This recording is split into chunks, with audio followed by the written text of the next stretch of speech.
Hello there, YouTube, and welcome to Monday the 20th of July.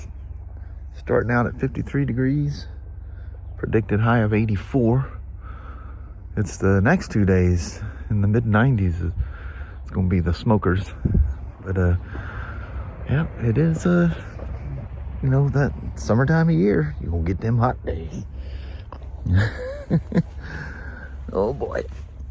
So, going to head on to the Southland. It seems like we had a nice long weekend, even though we spent so much time in Chehalis when we got the tires put on the car. It just seems like I had a very long, fulfilling weekend. Man, building that classic 350 video last night and finishing it off this morning. Wow. If any of you can make it through that thing awake, I don't know how you do. I mean, I knocked my own self out. That thing droning along, and just when I guess because I know the mood I was in, just this super, mellowed out mood. Oh, that was great. That motorcycle and the Softail Slim, both of those things do that to me, just in a crazy way. Because the two bikes, literally no matter what, you're not going to pull them things away from me. They'll go to my grandkids. I'll never get rid of those things. There's just certain bikes that you're holding on to that one. But anyway, let's roll. 69 degrees, mostly cloudy. The worst part of it is it kind of has a smoke haze to it. It does. And when they're talking about the orangey tinge. Yeah, when the weather stuff's talking about the heat coming, they're saying that the winds aloft are moving, fires in the air at us. Oh, didn't mean to touch you, sensitive little thing. It's just your little got caught behind boot was there. Well, Mama, it's Monday fun day again. Son of a gun. Yeah, we're back at her again. All right, Mama. All right. Have yourself a wonderful Monday. You too. All right. Love you. See you. Bye. I love you. Bye-bye now. Bye.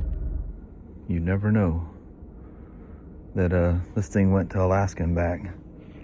But they didn't catch any rain. It was just massive dust. And mosquitoes that were carrying them away. So everything went smoothly, although he did develop fork seal leaks. I talked about this briefly last week. Yeah, it's not focusing on it. But when you do one, you need to do them both. The left one's definitely leaking. And there's signs that the right one has weeped at some point, but it's not wet now. This one we did a service. I don't remember what else. I think it was just a service. Just a good thorough going over before going to Alaska and back. But all three of them, those two was a 1250 GSA, this 1250 GS, and then a 1300 GSA. Or was that a GS? Yeah, I think the 1300 was a GS as well. But yeah, they split them up nice. You guys have surely seen this 2012 before. The one that always comes in looking like it just rolled out of a crate. Isn't that crazy? 14 years old, and she looks like new. He's coming in to have all three pads replaced, and his battery tender's not charging the battery. So they tested his tender upstairs before it came down here, and it's working. So it's most likely either the tender lead is damaged, or the most common thing we see is the fuse, because the battery is under here on these. It's wedged in underneath the seat on the side, and I've seen where the wire gets underneath the seat and it'll touch something and whack, blow the fuse, or somebody will hook something up to it that pulls more voltage than it should. Looks like she's sitting pretty low down there. What is this? Is it an S model?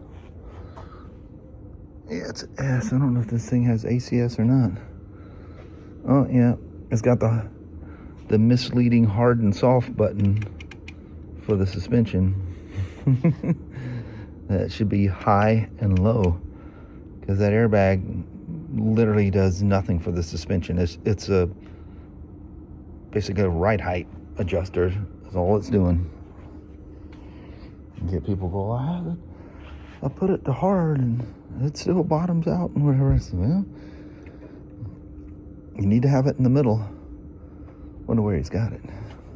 Let's take a peek here. I don't know if that'll even do that without running it.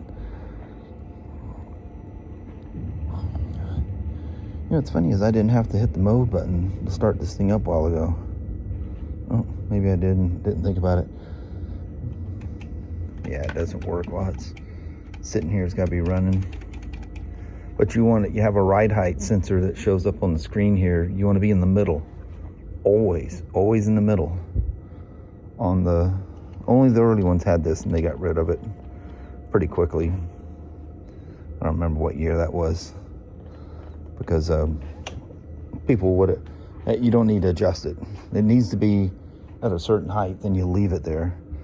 Because if you change that, you kick it up, you're changing the caster of the wheels, and they come in and go, well, you know, the handle's weird. You did alignment, now it handles weird. And they go out there, look, yeah, you got it either sunk all the way down or jacked all the way up. You need to leave it in the middle. That's part of that procedure. You know, if you got the old instructions for doing the alignment, is to set the ACS in the middle position, and it will adjust to whatever. If you have so much weight on there that the airbag's having a hard time adjusting to that, you can kick her up a little bit, but make sure you're not making it jack up in the rear. But yeah, that's a clean one, son of a gun. So he's having brake pads. Hopefully, we've had people, especially if they're new to him. I think he's had this one for a while, so he's got to know. These old Hayes brakes that BRP, that's who they got to work with them. They had a hard time, you know, dealing with the tires and all that stuff. You know, for all the VSS, we've gone over that a whole bunch of times, but people just laughed at him, says, you'll never sell these things. Nobody's going to want a reverse trike. Now who's laughing? Yeah, they kind of want them. They're everywhere.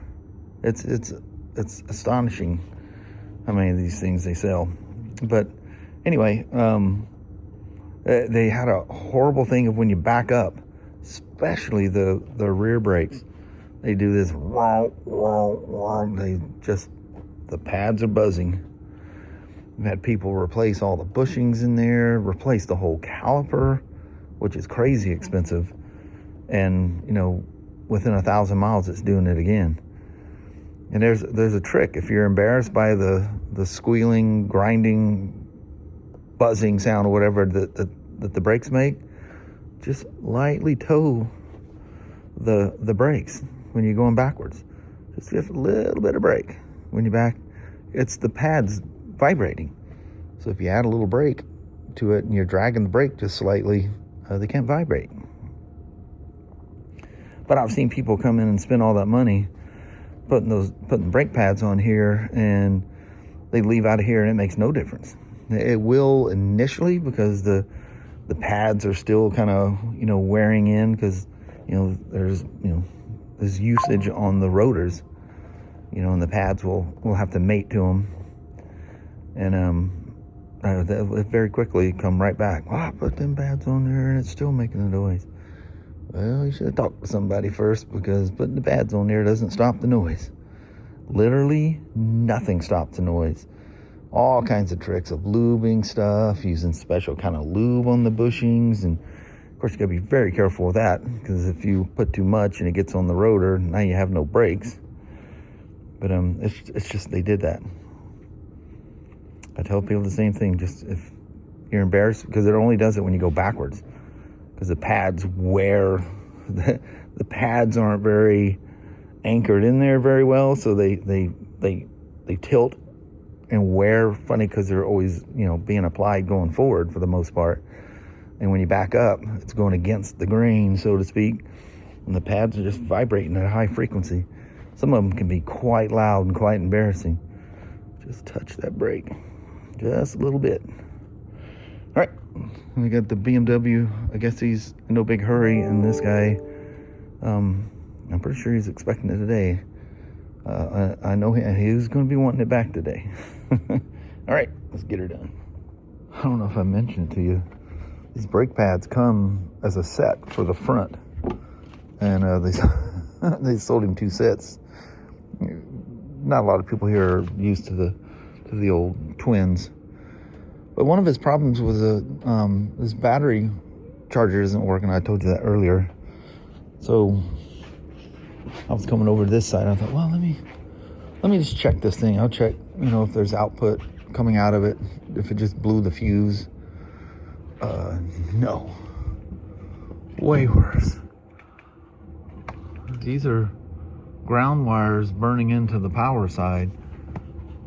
One of the things you see with these old twins, you got these little rubber bushings and stuff, and the seat fits fairly tight to the frame. Well, you got to run your tender lead out of here. The new ones, the battery's up front.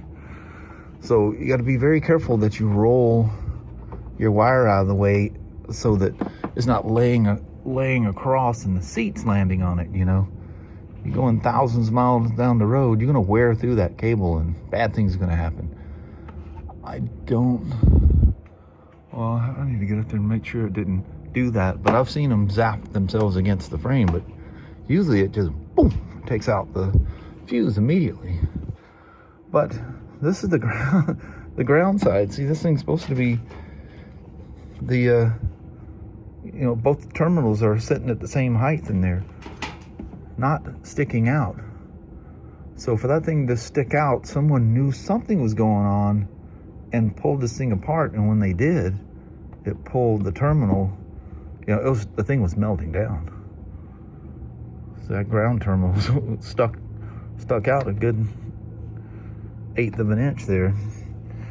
But yeah, the ground side went full hot, and so I got a new tender lead. We're gonna pull the cover off here and figure it out. These little Hayes brakes, HB Hayes brakes. I didn't know what the HB stood for the longest time until when I seen the logo when BMW switched those Hayes brakes up front on the GS and GSAs, and I think it was all their sport bikes, everything got those. And anyway, it just said BMW on the side, but on the back side you see HB, and I'm like, well, I'll be darned, now I know who, because we always wondered who made the brakes, from 2008 to 2012. In 2013 everything went to Brembos. But really weird how these pads go in. Here's the sets in here, but they clip in. The pucks have these little tits, for a lack of better term, and it slides down this thing, and this thing springs out, and then the little tit falls into that little cup in the pad. And you have to be careful when you're putting these things on, because you can very easily not get them in there right and send somebody out and their pucks come out. Not a good thing. I've definitely seen it happen before. But anyway, we'll get the brakes done and pull that body cover off there and see what caused this thing to do a meltdown. I was asking what charger. I think it's in the bike here somewhere. It's just one of those, the Optimate ones where you plug the brick into the wall and it's got that 75-foot long cable, which is really nice. Man, that thing reaches out a long ways. Anyway, I got the left front and the rear. The rear, I'd probably say maybe easier than the new Spyders. It's definitely different and a lot of steps to it, but you don't have to. Doesn't have that automatic park brake thing and all that stuff. Everything's very mechanical. You got some clips on the back that you gotta You got to break free. Yeah, I'm not at an angle. Or maybe I'll just give you a peek at it when I have it off. It doesn't look like... Oh yeah, it's the right clip on there. That's something to look right there. And the reason his ACS, if you guys remember before, I turned his ACS off. Because his pump's bad. He doesn't want to spend the money and the labor to go through replacing that thing, which I don't blame him for a moment. And anyway, I disabled ACS in the computer, so it's not going to show up on the dash. Because when I fired it up to put it on the bench here, I'm like, man, that thing's not showing up at all. And I go, oh, I don't know if you ever got a pump for it. We discussed that. You just need to pump it up every once in a while. But the main thing is that the ACS is not functioning, so that, as I was discussing last week, you know, every time it senses that you're too high, like you're flying over a hill too fast trying to catch air or something, the ACS sensor is going to tell the system, like, wow, you're riding too high, so it'll let air out. Or the classic thing when you come to a stop and you hold the brakes. When you come to a stop, let go for a second. Let the thing settle, because the swing arm going up and down, it pitches up. And when you're holding the brakes, it binds because all three wheels are locked. Just let go of the brake or just ease off for a second, and you'll feel the bike settle. That way you don't hear it go letting all your air out, and then have to run the pump. As soon as the light turns green, you take off again, you know. But anyway, that system will do that. Without the pump, every time it does that, you have no way of replenishing it unless you want to stop, you know, every 15 minutes, put air back in it. It's going to leak air faster than if it was just a single hose going from the Schrader valve to the bag. I've had those things, I mean, literally months and months and months, the air pressure still be the same on the manual ones. If it wasn't such an SOB to get in there and add that cable to that hose to the bag and run it to the Schrader valve for a guy that doesn't want to replace the ACS pump, the air will stay in there for a long time. Those two connectors just aren't enough to create, you know, any kind of substantial leak. And for whatever reason, they don't seem to leak at all, ever. I think the ACS system, because I think things get hot or whatever, I don't know. It's like with this one here, it got so hot when it was running. Whatever O-ring was in that thing, when you turn these things, you move it to get it where you want it. It's like, there's no O-ring left in that thing. And the hose, it has the fingers. It got so hot from running until it burned itself. This must have been a good pump, because she ran for a long time to melt all this stuff. So it melted the O-ring that seals the elbow, and then the hose.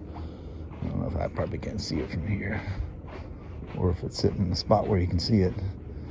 But it just scrunched. Oh, is that it right there? Oh yeah, here, we turn the light on. Look how collapsed that hose is. When you take these things when you pull that out of that elbow, you'll just see a mark where it was holding on. Look, it's sunk. I mean, it's literally shriveled. And that thing was just loose in there. I thought the airbag might have been bad, because when I went to manually air it up, it went, and you go, let all the air right back out. A little sensor. This is the thing that, you know, gets signals from it and from the ride height sensor, and this thing will, when it senses the bike sitting too high, it'll let the air out. Or if it gets too low, it actuates the pump, and the pump runs. But I've mentioned this before, but in case you don't recall, people worry about that pump running so much, but it's just little bursts at a time. The only time it runs for any amount of time is, you know, if you let the air out, you know, like to collapse the bag and clean any debris that gets around the bag down there. Or, you know, you're doing some kind of work on it, or it's sat for a really long time, the air with all those connections will will slowly bleed off. And so the pump will, and it just takes seconds for it to get up to the right pressure. But when you go down the road, you'll get little, you hear it release, you know, a little bit of air, and then it'll add a little air, but just go, but it's only doing that when it sees a drastic change. Otherwise, that pump's just sitting there. It only runs in quick little bursts here and there, and it'll last a long, long time. It gets air leaks and ride height sensors that aren't learned that'll make this thing overrun and smoke it. It's just an open circuit, absolutely an open circuit. I broke that. I was trying to get that thing off. This is the side that's got the clip, so the new one comes with the clip on it.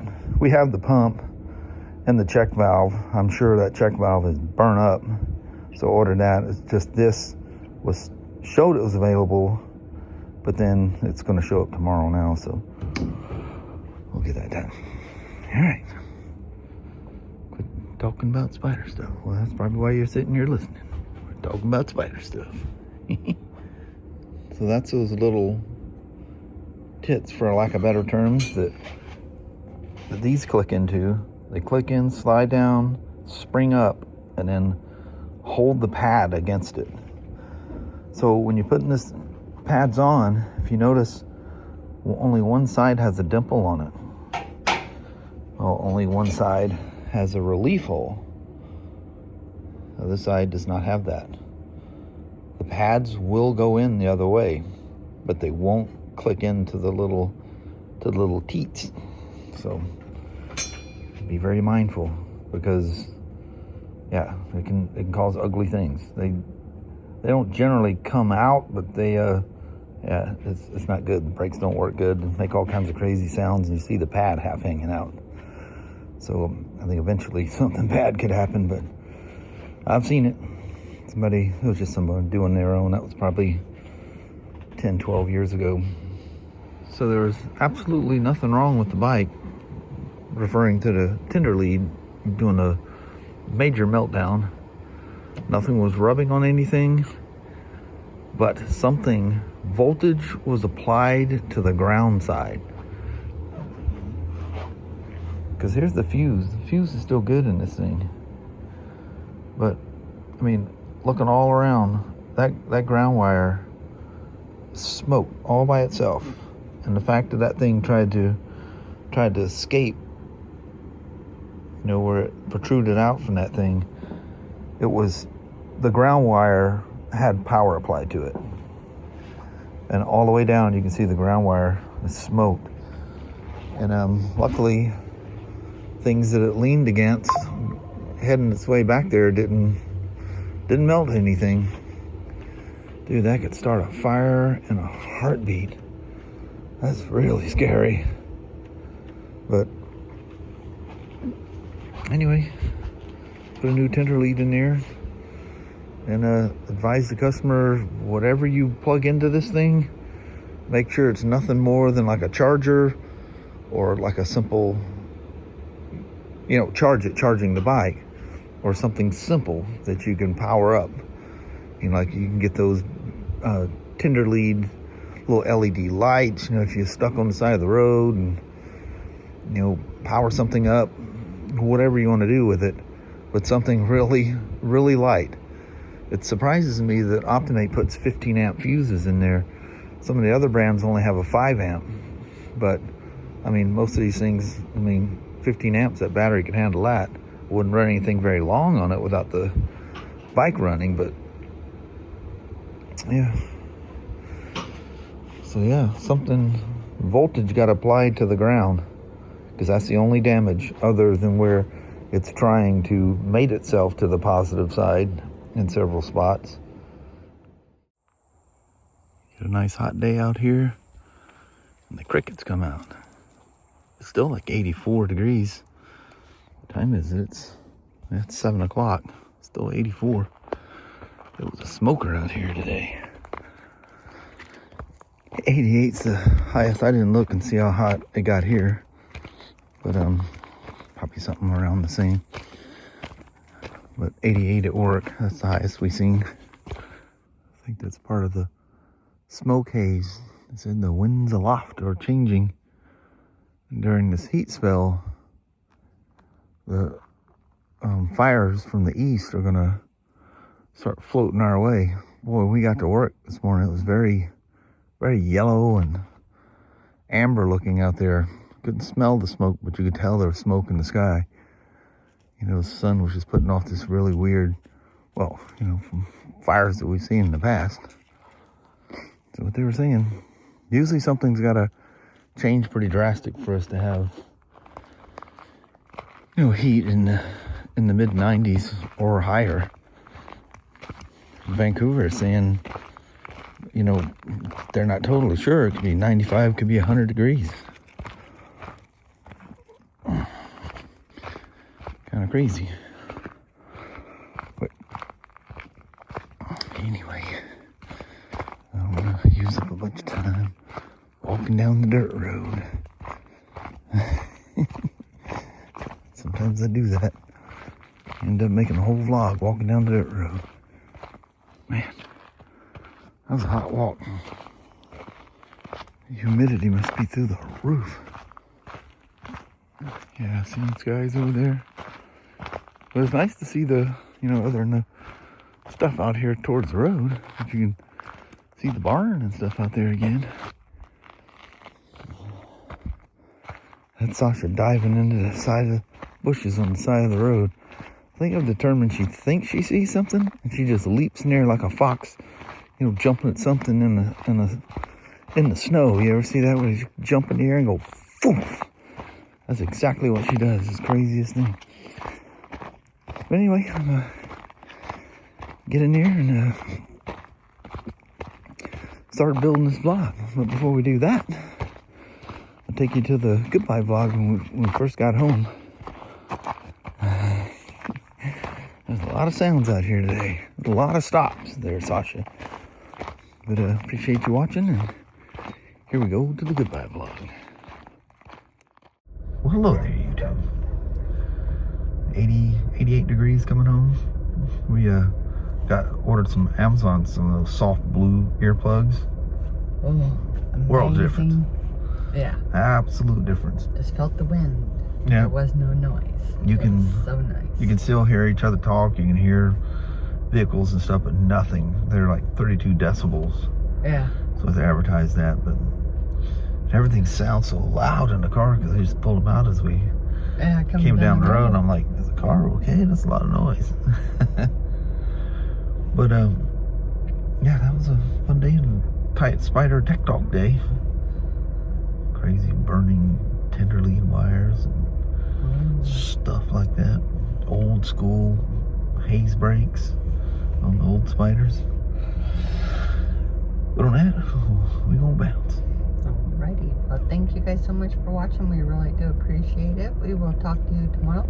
Same smoke time, same smoke channel. Don't forget to give a thumbs up, and you guys have a wonderful Tuesday or Wednesday. Heck yeah. All right. Do this again tomorrow. See you in the morning. Yep. All right. Thanks for watching. Bye-bye.